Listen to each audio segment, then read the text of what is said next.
terapi njekwuolu ka onye lụmụ na di m aka chọzịla ịnalụ m di m.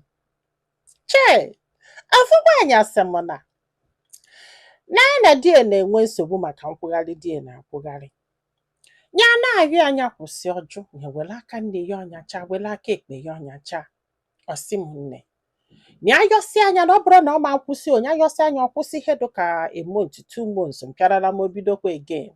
Ịghọtara na ya yọsị anya ọyọ biko ọyọsị biko mpịarara m obidokwa again. Ya wee diketa ife a na o kwere ozi anya wee jegwa ndị be nna nyanwa wee kpọọ ya. Maka mgbe afọ ka ya na-akwadosi na ya ga-ahapụ ya. Ọ ga nwoke like papia wee gwa bi okwu sị m na ifele mesịrị di ya n'uwute kie etu ya si wee buru ya jekọọlụ ndị be nna ya. Ịghọtara na dịtena gbalịrị di ya isi. Ọ ga nwoke wee sị ya na ọ bụrụ na ya kobere ụdị ikpe anyị na-eko kịta, ọdụgo ka ị ga-afụ nwa m nwaanyị anọbe ya.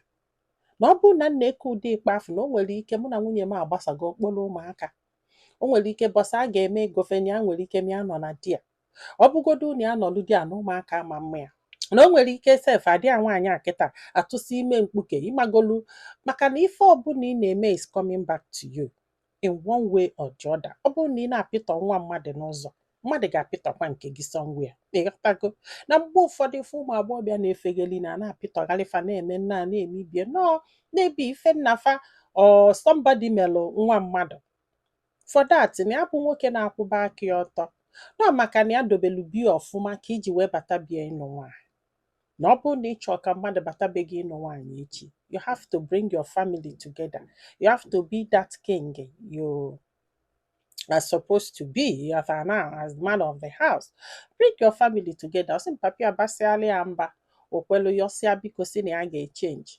Ọ nata nnọọ ihe a wutie. Ọsị ya na umesigie nwaanyị o ji je gwa papi anya sị ya because ịda anụ ife because ya na-akwado na and then ya ga-ana n'ọbe nne ya ka ya ga-ana. They supposed to know ife chụnatara ya na ọkwa ịghọtago ya ma njọs tijela aka n'ike na ma fa ghọtana the gravity of it. And na mgbe papi akpọrọ ya na ọ mara nọ ife ọ na-akpọrọ ya maka na onye gwu ya na ya ga-akọ na ọma nkwe. Ọsị m di ya nata nnọọ cool down for 4-5 months bidokwa nkwụgharị again. Ya wee kpọkwa ya sị ha na ibidokwa again. Ọsị m ya wee kọbalụ mmadụ onye afọ wee sị anya kpọrọ ya gaa therapy.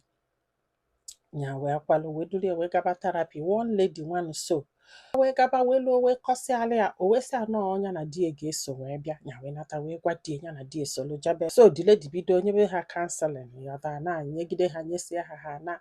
Ọsị m na anyị na di eje 4 times. The lady wee kpọọ ya wee sị ya kpọọ ya na di wee sị ha na ya chọrọzi kafa na-abịa together. Na ya chọrọ kafa bịaba 1-1 ya 1-1 section single sections ka ya wee nwee ike open up kafa nwa wee nwekwa ike open up because na afọ na fa na-hold back in certain things because na fa chọrọ ịhọt each other.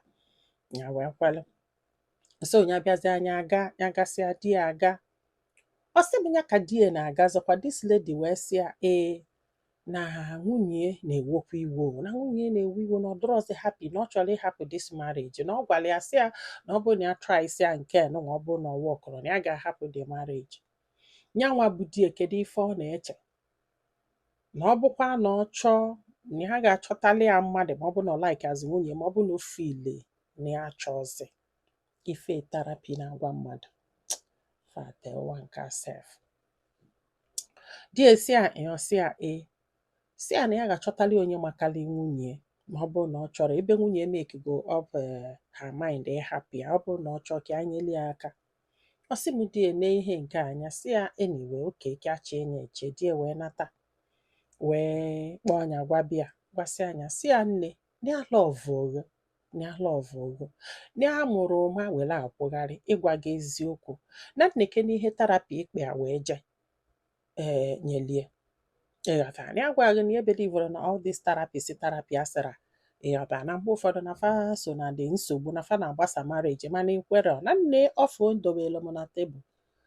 Ọsị m ya sị die na ọ bụrụ eziokwu na ọ gbara ife ọ na-akọ. Die wee si oke na ya ga-akịta epuru vie ka a gwazia the lady ya kpọtala ya the lady ya sị ya ngwanụ Osimu die we well phone we kpọọ this woman. Say ani ado ready. Nya kpọtali ya the lady ni achọrọ ifo. In fact, ni achọzi nwunye. Ni achekwe na die na egwu egwu. The lady si okay. When you number the lady, then the lady chat ya fana bo we book ebe fa ga no we phone wefe. Na hotel or restaurant ebe fa ga ngudugo mmanya bro nke ijejela lo se ibonki. I say okay. Oh well that day, dear we jebe luo the lady bia. Osi munne na mfu this lady. Na the lady makarikwalo nyawa o.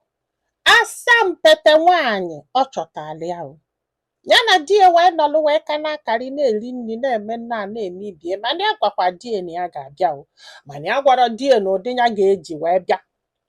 Ọ sị m ka a na-eje na ya yiri jin yie polo kara aka dụshọ na ọma ndọka adọka kwa ịghọtago wee chịla ọgọdọ ke n'ume wee jebe wee lụọ ya na die ka nọ na-aṅụ mmanya die na-asị ya ịmagonu kedu onye bụ ka nna ka ibie ya wee pụta wee sị a kedu onye bụ ọ sị a madam ka ife nya sị a kedu onye nye gị nọmba di m ọ sị a madam na ya mara ife ị na-akọ ya wee bulu mmanya aka na-abụ mmanya afụfa na-aṅụ wee wụọ ya n'iru wee tụọrị ya bunye enyi igbi na rigori egburie ọ sị m nne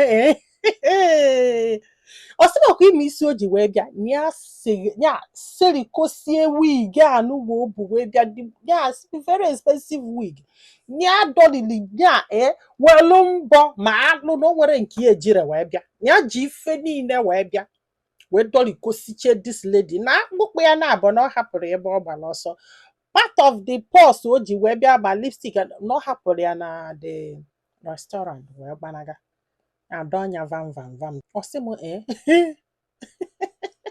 sị m na mgbe ya na ya na-abụ na anụ ọgụ dị eji enye nwunye ya ma njite wee dị emela ọsọ